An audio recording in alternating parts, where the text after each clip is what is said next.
네, 가정의 달인 5월에 서로 가족 간의 사랑에 대한 표현들이 참 많은 그런 달입니다.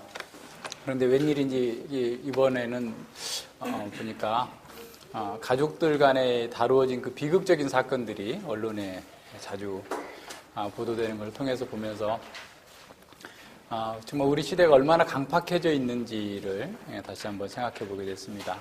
과거에는 어린이날, 어버이날 이렇게 되면 효부상 이렇게 시상한 그런 일들이 늘 이렇게 회자가 되고 뭐 몇 년 동안 그 뭐 시어머니를 잘 섬겼다, 뭐 이랬다 저랬다 하는 그런 미담들이 이렇게 많이 이렇게 방송이 됐었는데 어쨌든 이번에 보니까 뭐 남매가 뭐 아버지를 살해하고 유산을 나누자 뭐 하는 이런 그 계획을 공모하다가 미수에 그친 일이라든가 또 가정에서의 가정폭력의 일로 인해서 여러 가지 어려움들을 겪고 있는 이런 사례들이 너무 많이 이렇게 드러나고 있는 상황을 보게 되죠.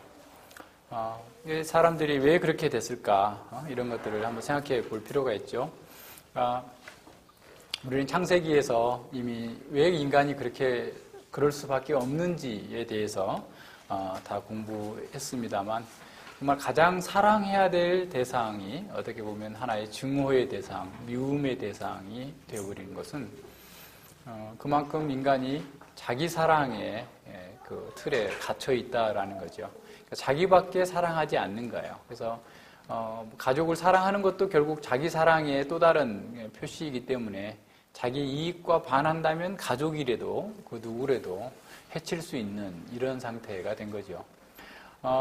그리고 이제 뿐만 아니라 인본주의적으로 어떻게 보면 가정을 회복하자, 뭐 그래서 가정 상담도 하고 뭐 등등의 이렇게 하는 사람들의 상황에서 또 다른 문제는 하나님이 없는 그 사랑은 궁극적으로는 여전히 육신적인 그런 사랑, 정욕적인 사랑일 수밖에 없다라는 사실을 우리가 알아야 된다는 거죠. 그러니까 그렇기 때문에 그러한 사랑은 한다고 해도 그 사랑이 온전한 열매를 맺고 사람들에게 진정한 유익을 가져다 주지 못하는 그런 사랑이 된 거죠. 그러니까 육신적이고 정욕적인 사랑은 늘 거기서 끝날 수밖에 없기 때문에 그렇습니다.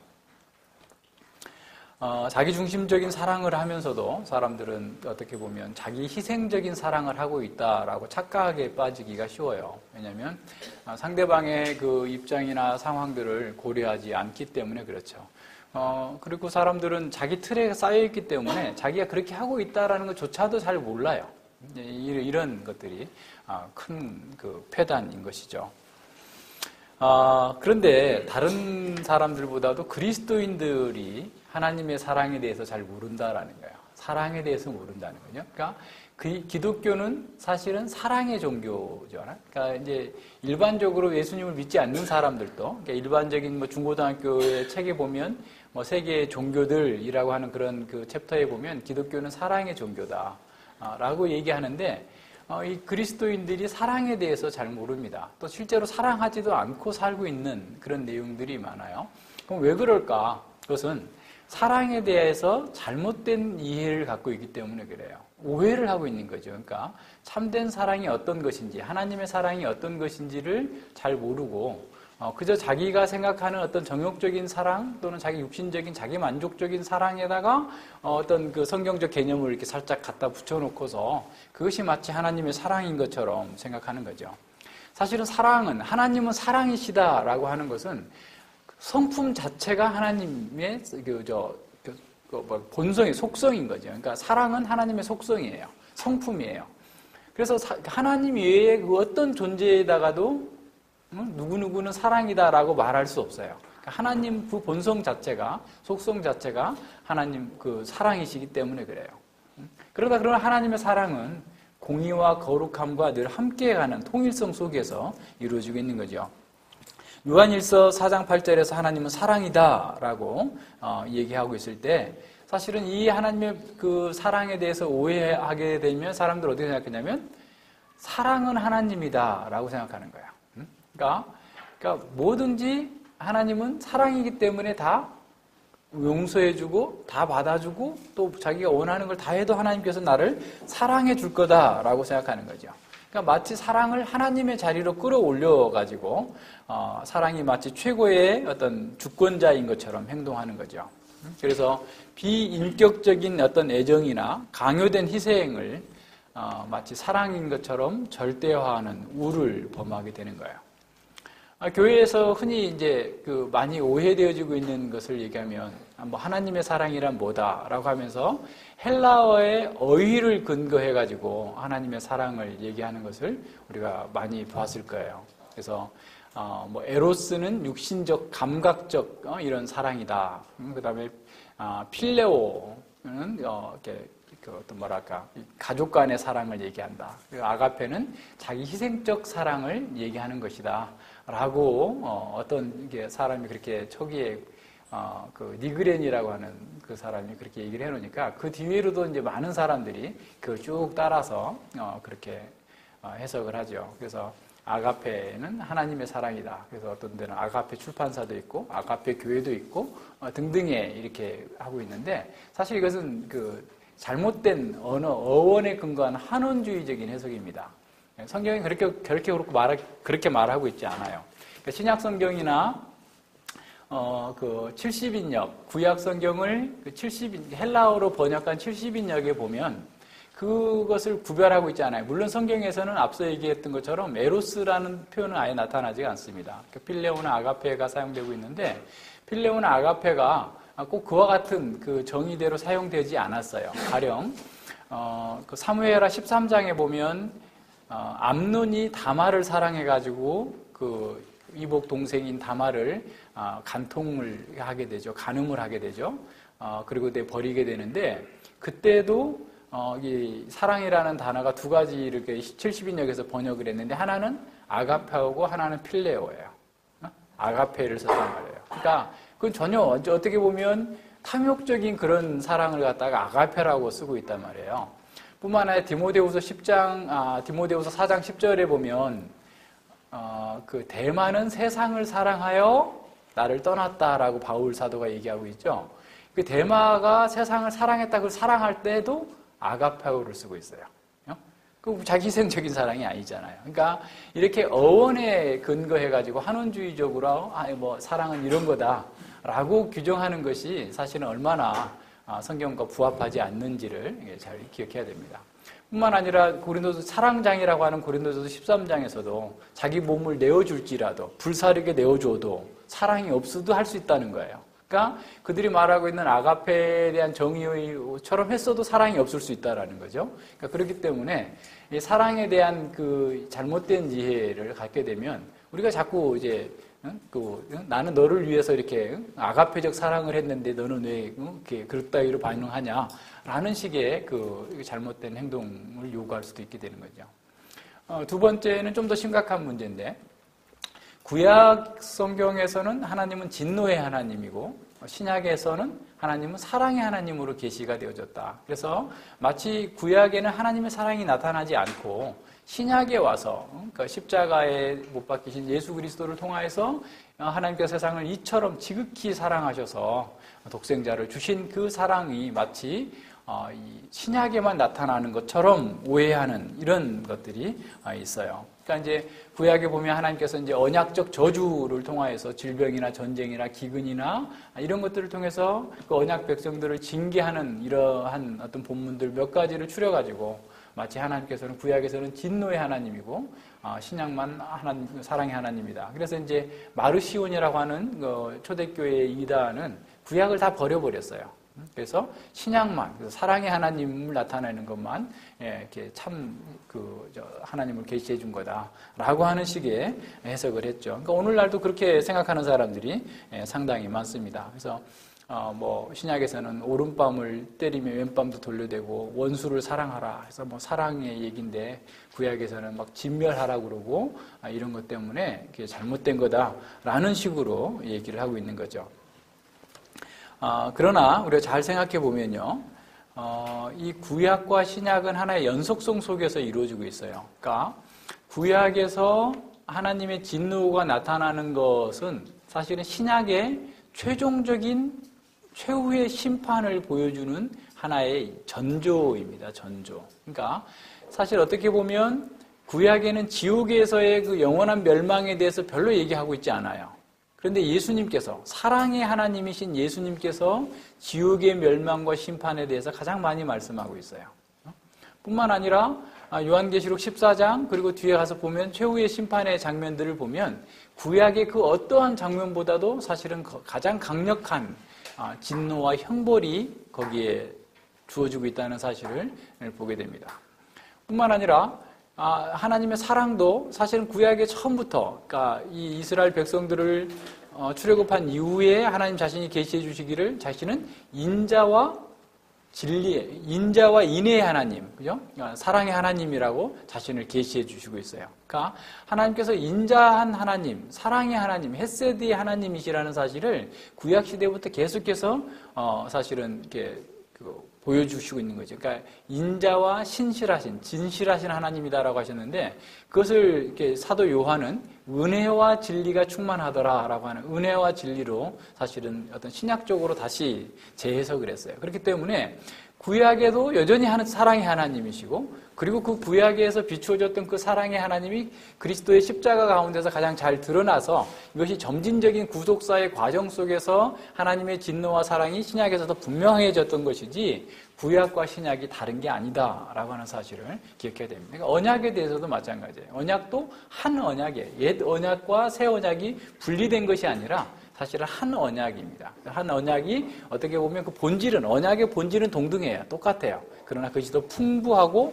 부유하게 나타난 계시적 사건이라는 사실을 우리가 기억해야 됩니다. 그래서 이러한 그 하나님의 사랑과 인자를 잘 기억하는 것, 그것이 구약과 신약 전체 속에서 연결되어져 있다라고 하는 사실을 우리가 잘 기억해야 되죠. 그래서 이제 구약에 나타났던 모형적인 사건들, 또 여러 가지 그러한 것들은 결국 신약에서 보여주고 있는 하나님의 성품과 또 하나님의 그 구속의 역사 가운데서 더 분명하게 드러난 것뿐이다라는 사실을 늘 기억해야 됩니다. 아모스 선지자가 앞서 얘기한 것처럼 그 하나님의 공의를 증거해줬다고 한다면 이 호세아는 사실 하나님의 사랑에 대해서 가장 충격적인 방식으로 우리에게 전달해주고 있어요. 그래서 오늘 이 3장은 하나님의 사랑이 어떤 것인지, 구약에 나타난 하나님의 사랑이 신약에 나타난 하나님의 사랑과 결코 다르지 않을 뿐만 아니라 또 그렇고 어떻게 보면 더 묽거나 농도가 얕은 것이 아니다라고 하는 사실을 우리가 분명하게 보여줍니다. 그래서 이 사건, 이 본문을 통해서 우리는 하나님의 사랑이 어떠한 것인지를 좀 더 균형 있고 바르게 이해할 뿐만 아니라 하나님의 사랑의 근거에서 우리가 이 세상 가운데서 어떻게 사랑하며 살아갈 것인가에 대한, 또 기독교적 사랑이 어떤 것인지에 대한 좀 더 분명한 이해를 가질 수 있게 되기를 바랍니다. 먼저 1절에 보면 이 3장 1절과 5절에서는 사실은 그 5가지의 명령과 또는 행위, 그리고 그 행위에 대한 해설이 주어지고 있어요. 그러니까 하나님의 명령, 그리고 그 명령에 따라서 하는 그런 표적적인 행위, 그리고 그 표적적인 행위에 대한 해설이 이렇게 하나의 단위로서 연결되어져 있습니다. 그래서 이러한 대부분은 이제 그 해설이 하나님께서 해설을 해준 건데 3절 같은 경우만 이제 호세아가 하나의 해설을 추가하는데 결국 그것은 이스라엘 백성들에게 해야 될 일들이 무엇인지를 이렇게 보여주고 있는 것이니까 그 자기 아내에게 했던 그 내용은 결국 이스라엘에게 했던 그런 내용이어서 이 내용들을 한번 살펴보도록 합니다. 1절에 보면 여호와께서 내게 이르시되 이스라엘 자손이 다른 신을 섬기고 건포도 떡을 즐길지라도 여호와가 저희를 사랑하나니 너는 또 가서 타인에게 연애를 받아 음부된 그 여인을 사랑하라 하시기로. 이게 굉장히 충격적인 거죠. 이게 좀 직역하면 이렇게 번역할 수 있어요. 여호와께서 내게 말씀하셨다. 너는 가서 타인에게 사랑을 받아 간음을 저지른 여자를 사랑하여라. 여호와께서 이스라엘을 사랑하신 것처럼 그들이 다른 신들에게로 돌아가서서 건포도 과자를 좋아할지라도 여호와께서 이스라엘을 사랑한 것처럼 너는 타인에게 연애를 받아서 간음한 그 여인을 다시 사다가 함께 다시 부부로 연합하라라는 말씀입니다. 하나님께서 이렇게 호세아 선지자에게 다른 남자를 사랑한 간음한 그 아내를 찾아가서 다시 사랑하라라고 하는 어떤 충격적인 명령을 하는 거죠.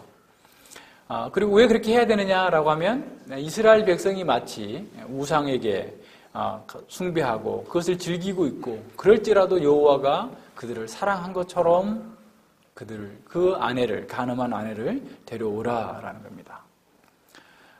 호세아는 자신을 버리고 다른 남자에게로 가버린 이 아내를 다시 데려와서 사랑해야 되는 거예요.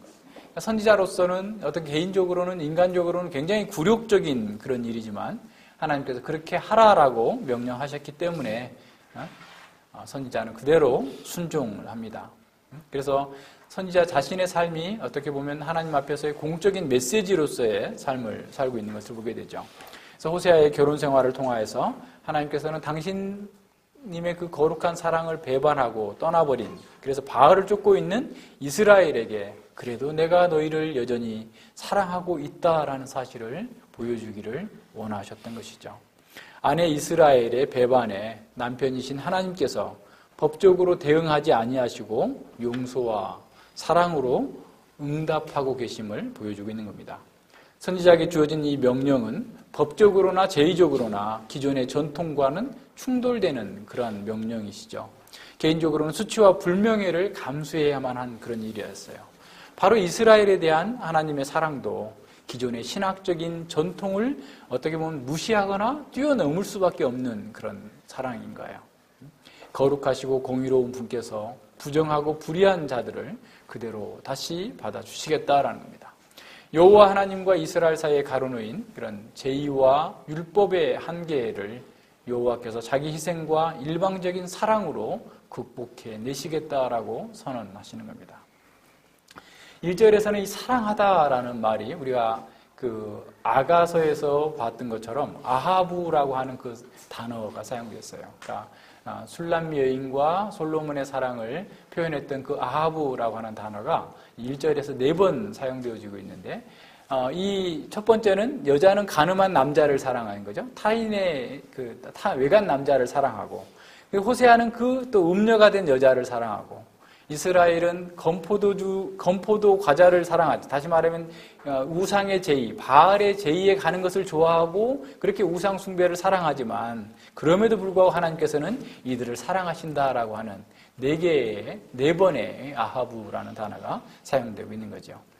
아내 이스라엘은 눈에 보이는 물질적인 어떤 풍요와 쾌락을 쫓아서 이 이방의 부도덕한 신들과 이방 바알과 영적인 간음을 했다고 한다면 하나님께서는 바로 그러한 사람들마저 그들을 언약적 사랑 안에서 사랑하시겠다라는 겁니다. 감각적이고 자기중심적인 이스라엘의 사랑과 자기 희생적인 하나님의 사랑이 그래서 극명하게 대비되고 있는 거죠. 타인의 사랑을 받아 음녀가 되었다라는 것은 바알 제의의 제의적 간음이 일상적으로 벌어지는 그 상황에 늘 참여하고 있음을 보게 돼요. 그러니까 바알 제의에 참여하게 되면 그 사람이 아무리 신실한 사람이라 할지라도 결국 윤리적이고 성적인 타락을 피할 수 없게 됩니다. 그러니까 아무리 열심히 넘어지지 않으려고 해도 빙판길을 막 달리면 얼마 가지 않아서 넘어질 수밖에 없는 것처럼 바알 제의에 참여하게 되는 속에서 우리는 사람들은 다 이런 윤리적이고 성적인 타락에 넘어가는 거죠. 이 건포도 과자는 이런 신전의 축제 속에서 주어졌을 때의 그런 주는 과자들을 얘기합니다. 에레미야 7장 18절에 보면 당시 에레미야 시대의 이스라엘 백성들, 유다 백성들이 행하던 그 악을 고발하고 있는데, 자식들은 나무를 줍고 아비들은 불을 피우며 부녀들은 가루를 반죽하여 하늘 황무를 위하여 과자를 만들며, 이게 지금 그 건포도 떡 얘기하는 거예요. 그들이 또 다른 신들에게 전제를 부음으로 나의 노를 격동하였느니라. 그러니까 하늘의 신들 각각의 우상들을 섬기느라고 쉽게 말하면 고사떡을 만드는 거예요. 건포도 고사떡을 만들어서 그렇게 지내고 있는 그 상황인 거죠. 그러니까 하나님을 섬긴다고 하면서도 그런 우상의 제단에 제물에 참여하게 되는, 또 이것을 즐거워하고 기뻐하고 있는 그 사람들, 영적 간음을 고발하고 있는 것이죠. 그러니까 이러한 음식들은 여호와 외에 다른 신들을 섬기는 자들, 영적이고 물질적인 만족을 추구하면서 영적인 간음에 빠져 있는 사람들을 은유적으로 고발하고 있는 그런 내용들입니다. 그러니까 이스라엘이 건포도의 떡을 즐기는 것은 우상들을 사랑하면서 자기중심적인 쾌락 추구에 빠져 있음을 보여주고 있습니다. 이스라엘에 대한 하나님의 사랑은 그럼에도 불구하고 고귀하고 정말 그들에게 관대하고 그들을 보호하기 위한 진정한 사랑으로 그들을 부르고 있는 것을 보게 됩니다. 음행을 한 호세아의 아내가 사랑을 받을 자격이 없는 상황이지만 호세아는 그를 사랑하라라고 하는 명령을 받습니다. 이스라엘은 여호와의 사랑을 받을 자격이 전혀 없지만 여호와께서는 줄곧 그들을 사랑하셨다라는 겁니다. 그리고 여호와께서는 친히 이스라엘 위에 쏟아부을 멸망의 긴 시간 동안에도 계속적으로 이스라엘을 사랑하시겠다라고 말씀하시는 거예요. 호세아는 어떻게 그렇게 부당한 요구에 순종할 수 있었을까를 한번 생각해 봅시다. 그것은 아마도 호세아 자신이 또 자신이 늘 그 공동체와 하나로서 이렇게 여기고 있는 공동체적 연대 속에서 이스라엘 백성들과 동일한 영적인 간음의 상태에 빠져 있었다라는 사실을 인식함으로써, 다시 말하면 자신이 또한 그렇게 음란을 행하는, 영적인 간음을 행하는 사람들이다라는 사실이 전제되었을 때 그것이 가능했을 겁니다. 하나님 앞에서 자신이 얼마나 정말 수치되고 저주받아야 하는 그런 자인지를 깨닫게 되었을 때 하나님 앞에서 참으로 그 하나님의 사랑을 깊이 체험했기 때문에 하나님의 사랑을 보여주고자 하는 그러한 도구로서 쓰임받는 것을 기꺼이 순종했던 것입니다. 이런 것을 알아야 되는 거죠. 그래서 호세아는 자신이 이렇게 자신에게 부당하고 수치스러운 일처럼 보이지만 그럼에도 불구하고 하나님의 사랑을 드러내는 거룩한 도구로 자신이 쓰임받는 것에 대하여서 자신이 삶과 자신의 결혼 생활이 공적인 메시지로서 기능을 하는 것에 대하여서 기꺼이 순종하게 된 것이죠. 오늘날 우리 시대의 교회는 사실은 그 여러 가지 문제가 있지만 너무나 가볍다라는 거예요. 너무 말만 앞서고 행동이 없는 이런 시대에 우리가 살고 있는 것 같아요. 사랑하라라고 말을 하면서도 그런 명령을 받고 있으면서도 그 사랑을 자꾸 자기의 밖으로 돌리는 것이죠. 그러니까 자신이 이렇게 사랑하라라고 하는 것이 아니라 자신은 사랑받아야 될 사람이다라고 생각을 하는 거예요. 그러니까 이런 면에서 문제가 되는 거죠. 그러니까 호세아처럼 음란한 여인이 된 아내를 사랑하라는 명령을 듣고서도 우리는 내가 사랑받아야 될 존재이지 내가 사랑해야 될 사람은 아니다. 내가 어떻게 사랑하냐? 하나님께서 사랑하시는 거지. 라고 하면서 자꾸 뒤로 물러나는 것은 아닌지. 또 우리도 이런 만약에 호세아와 같은 어떤 요구에 직면했을 때 과연 호세아처럼 동일하게 그렇게 말씀에 순종할 수 있을지 한번 생각해 봐야 됩니다. 베드로는 사도행전 그 10장에 보면 욥바에 머물고 있을 때 하나님께서 그에게 이방인 고넬료 백부장에게 복음을 전하도록 하기 위하여서 환상 가운데에서 내 귀퉁이의 보자기에 싸져 있는 부정한 짐승들을 내려주면서 그걸 잡아먹으라라고 요구합니다. 그럴 때 베드로는 그럴 수 없습니다. 저는 어려서부터 한 번도 부정한 짐승을 먹어본 적이 없기 때문에 먹을 수 없습니다 라고 하는 거예요. 3번씩이나 베드로가 고사를 했어요. 그러고 나서 하나님의 뜻이 하나님께서 거룩하게 한 것을 네가 부정하다 하지 말라라고 하는 그 메시지를 듣고 이제 고넬료에게 가서 복음을 전하라고 하는 그런 명령을 받게 되죠. 그러니까 이 사도인 베드로마저도 사실은 자신이 가지고 있었던 전통과 인습과 자신의 어떤 거룩함을 지켜야 되는 것, 정결함을 지켜야 되는 것이 우선시 되었을 때는 그렇게 할 수 없었다라는 거예요. 그러나 하나님의 명확한 뜻을 알고 그 뜻 가운데에서 자기가 순종하고 자신의 사명을 깨닫게 되었을 때 그 말씀을 따라서 가서 백부장에게 복음을 전하자 거기서 하나님의 성령께서 그를 거룩하게 하고 교회로 편입시키는 이 놀라운 사건들이 벌어지게 된 것이죠. 사실 오늘날 우리 누구도 마찬가지입니다. 사실 어느 누구도 입으로만 설교할 수 없어요. 그러면 입으로만 설교하는 사람들은 어떻게 될까요?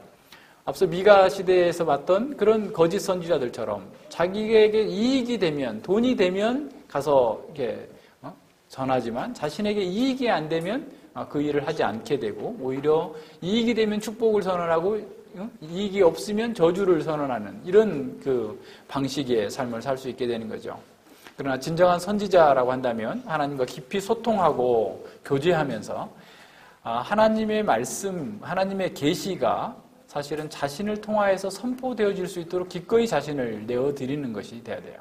그래서 오늘날 교회가 복음을 증거한다, 선포한다라고 하는 것은 단지 입으로서 고백으로서가 아니라 우리의 삶을 통하여서 하나님의 복음의 메시지가 유형화되는 일들이 우리 속에서 먼저 일어나야 됩니다.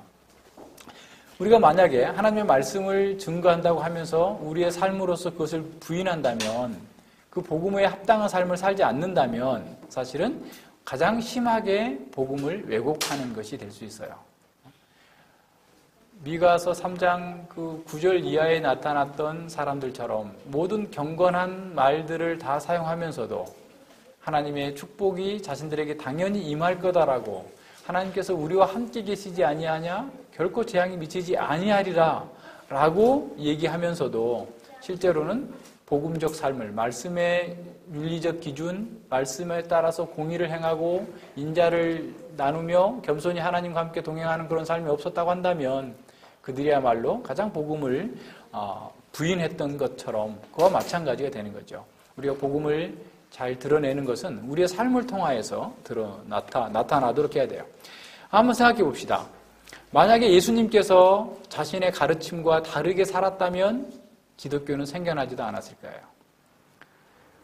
예수님의 제자들이, 사도들이 복음을 선포하면서 그 복음의 메시지와 다르게 살았다면 교회는 진작에 외식에 물들어서 문 닫았을 거예요.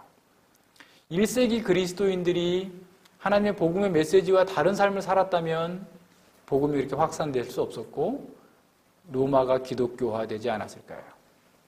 종교개혁 시대에 예수님 믿는 사람들이, 그 전체로 비하면 아주 소수의 개혁자들이 복음의 메시지대로 살았기 때문에 중세의 어둠을 뚫고 빛을 다시 회복할 수 있었던 거예요.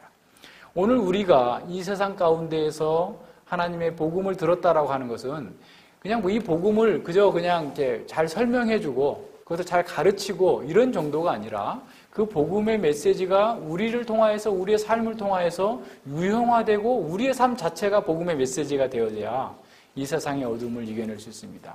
이 세상의 위선과 가식과 온갖 어리석은 것들을 걷어낼 수 있는 말씀의 능력이 그 속에서 나타나는 거죠.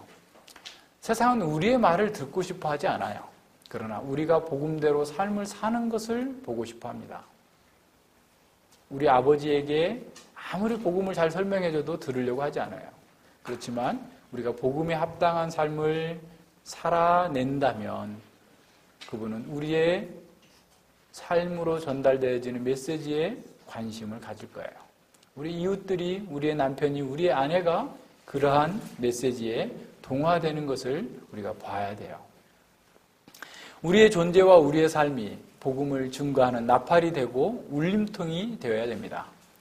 그렇게 되려면 먼저 어떤 일이 있어야 되냐면 우리가 얼마나 부패한 존재인지, 우리가 얼마나 하나님을 배반한 음탕한 여인이었는지를 통찰하는 시간이 먼저 있어야 돼요. 내가 바로 고멜과 같은 음녀였다라는 사실을 알아야 됩니다. 이것을 알지 못하고 이것을 보지 못한다면 우리는 자기 틀에서 벗어날 수가 없어요. 자기 한계에서 벗어날 수 없습니다. 우리의 본질과 우리의 삶의 정체성이 분명하게 드러나기 전까지는 우리는 자기 추구의 어떤 방식에서 벗어날 수 없게 되기 때문에 그래요. 많은 사람들이 복음 사역을 하면서도 목사들이 이 복음 사역을 자신의 어떤 이익 추구의 도구로 사용하고 있는 것을 보게 돼요. 그러니까 어떻게 정말 가장 합당하지 않는 것이죠. 그러니까 어떻게 보면 복음적 삶을 살아내는 것이야말로 가장 예수님과 닮은 삶을 사는 건데, 가장 복음을 들고 있으면서도 가장 예수님과 다른 삶의 방식을 나타내고 있는 아이러니가 있는 것이죠. 왜 그러냐면 자기의 부패성을 보지 못했기 때문에 그래요. 그러니까 자신의 부패성을 보지 못하게 되면 계속해서 뭘 추구하게 되냐면 자기 추구를 하게 되는 거예요. 그게 자기의 좋다라고 생각하거든요. 그러니까 우리가 가령 그런 거 있잖아요. 내가 지금 이렇게 늪에 빠져 있다라고 하면 늪에 빠져 있거나 배가 침몰하고 있다고 한다면 그 침몰을 늦추기 위해서는 내가 가지고 있는 걸 어떻게 보면 버려야 돼요. 그래야지 얼마 동안이라도 생존할 수가 있는 거죠. 근데 그 상황을 모르니까 좀 더 많이 가지려고 하는 거죠.